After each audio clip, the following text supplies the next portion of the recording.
Good morning everyone. We are the Group 3 reporter, and our topic for today is the global city. And I am Kim Paga, and I am the first reporter.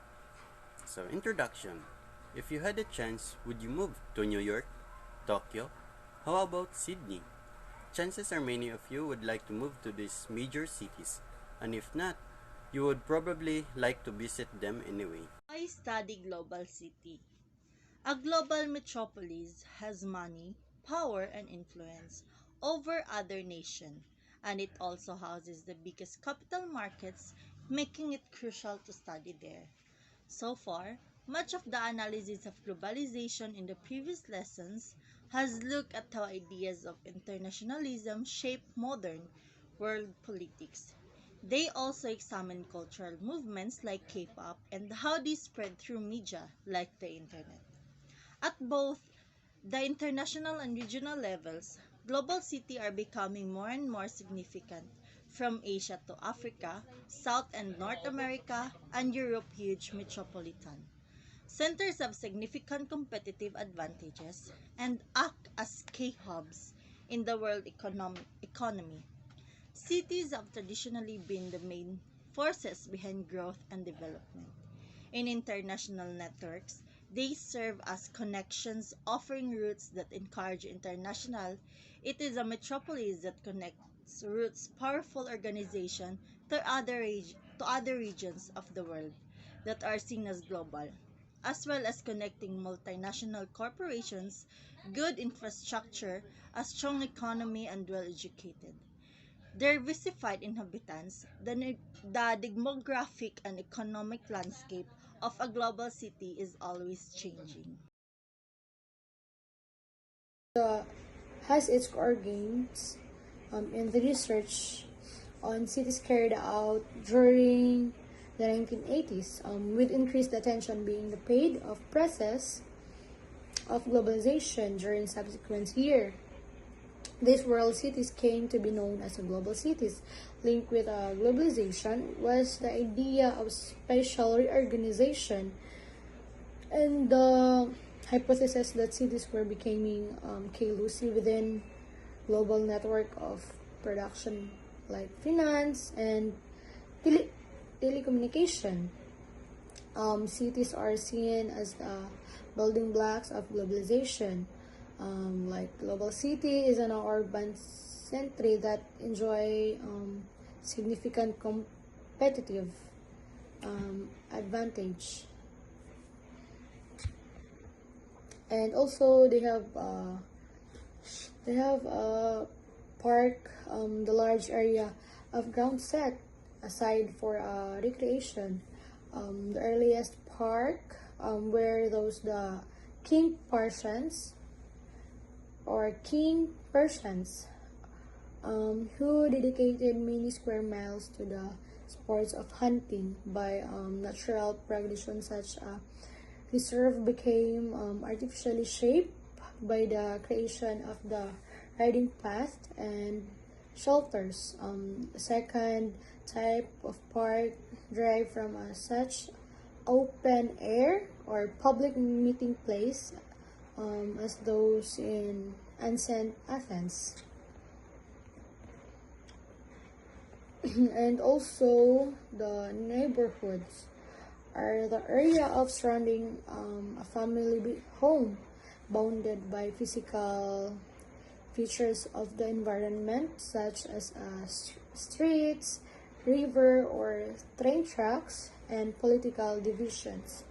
Neighbor also typically involve strong social components characterized by the social interaction between neighbors, a sense of shared identity or and similar demographic characteristics such as a life stage and socioeconomic status. Down to the indicators for globality.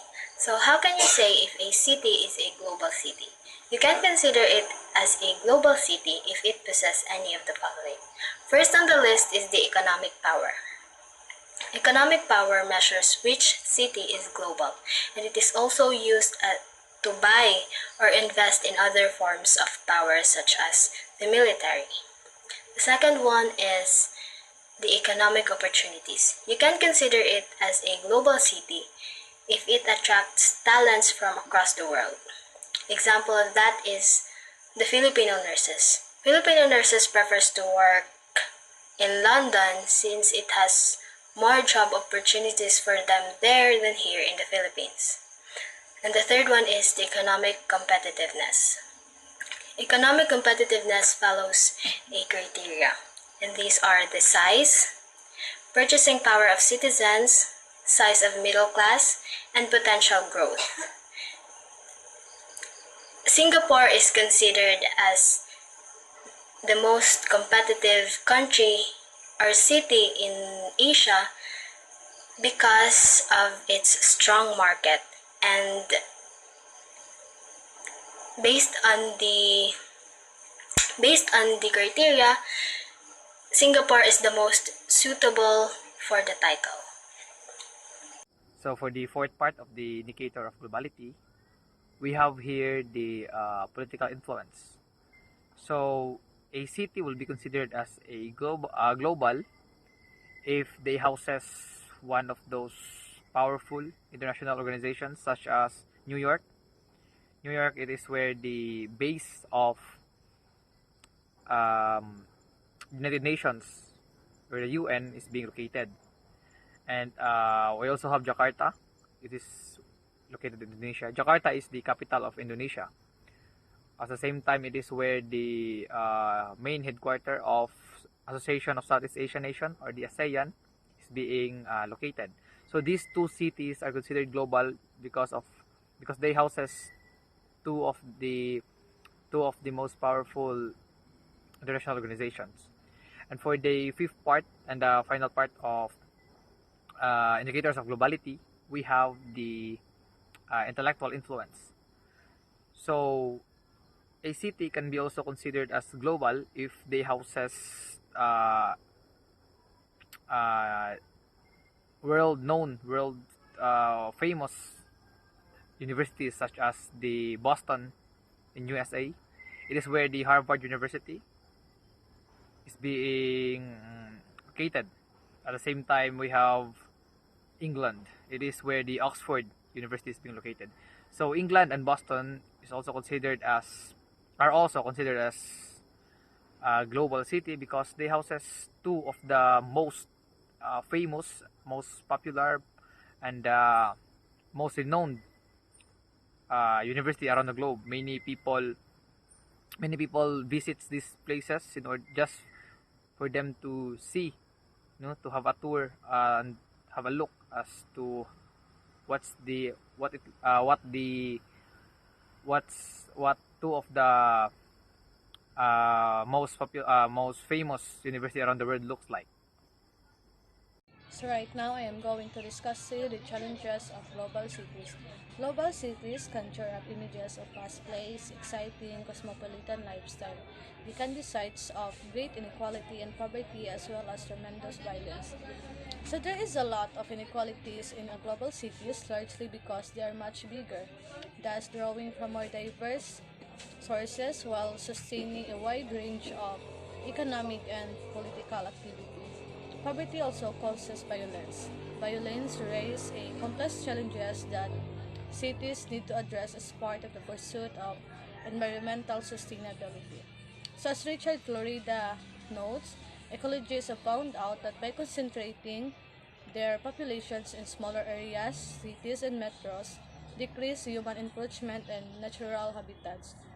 Denser settlement patterns yield energy savings. Apartment buildings, for example, are more efficient to heat and cool than detached suburban areas. Moreover, in cities with extensive public transportation, people tend to drive less and thereby they cut carbon emissions. More importantly, because of the massiveness of city populations across the world, it is not surprising that urban areas are more consumed to the world's energy. Cities consume only 2% of the world landmass and consume 70% of the global energy. Some cities consider global cities simply because they are a great place to live in. So how can we live peacefully and have a great way of living if inequality, poverty, and violence exist? So we should bear in mind also that global cities create winners and losers. So good afternoon, everyone. What I'm gonna uh, explain to you is the global city and the poor, which is the last part of the global city. So we have consistently noted that economic globalization has paved the way for massive inequality. It is stated in this line that uh, economic globalization daw no mo nahimog is became one of the reason as to why there's a uh, massive inequality going on in our world. And some large cities, though, have found ways to mitigate inequality through state led social redistribution programs. And an example of this city is Scandinavia, which is a region in Europe. So, what is this so-called state-led social redistribution programs that I know? So it is the transfer of income and wealth, including the physical property, from some individuals to others through a social mechanism such as taxation, welfare, public services, land reform, monetary policies, confiscation, divorce, or tort law. The term typically refers to redistribution of an economy wide basis rather than between selected individuals. So here in the Philippines, an example of this program is the 4 Ps or the Pantawid Umilang Pilipino program. And moving on to our topic, yet many cities in developing countries are sites of contradiction. Uh, places, it is common to find gleaming buildings alongside massive shantytowns, places like Mumbai, Jakarta, and Manila. So, based on what we see in the news, no, as in the Philippines, we can see in Manila, there's alongside with this very tall group of buildings, there resides it. No, beside it are a an area where there is a very many there's many residential houses. I think they call it the slum area here in the Philippines. There in Manila, and again, drawing out the poor in favor of newer, wealthier residents. This phenomenon is called gentrification. So real estate prices. So for them, in order to draw out the poor and attract those wealthier residents, they're going to increase the real estate prices, and those people that are poor are going to be forced to locate to other areas which is far from the center of the place of the city, though it is cheaper but it is far from the center, so it will still a disadvantage for them. So an example of those people that are going to be forced to move on to some areas are the immigrants. So immigrants are those people that decided to stay to a country coming from another country permanently. So they are so immigrant families who are often denied opportunities at a better life are slowly being forced to move farther away from the economic center of their cities. So mo to kung sample no. So ah so what is real estate eh? Ito sa nang topic eh. Dahag wala kayo kabalon eh. Real estate is a property consisting of land and the buildings on it. So real estate there is consists of those kanang ata na yuta. So kung sa kadako ng yuta, kung sa money yuta then kung unsay man naa ng mga yuta, buildings ba or bato ba, anything that's within that land is uh, a part of your real estate possession if you have. No, that's all. Global cities, as noted in this lesson, are sites and mediums of globalizations. They are, therefore, materials representations of phenomenon. Through them, we see the best of globalization. There are places create exciting fusions of culture and ideas. They are also places that generate tremendous wealth. However, they remain sites of great inequality where global servants serve global entrepreneurs. The question of how globalization can be made more just a partly a question of how people make their cities more just.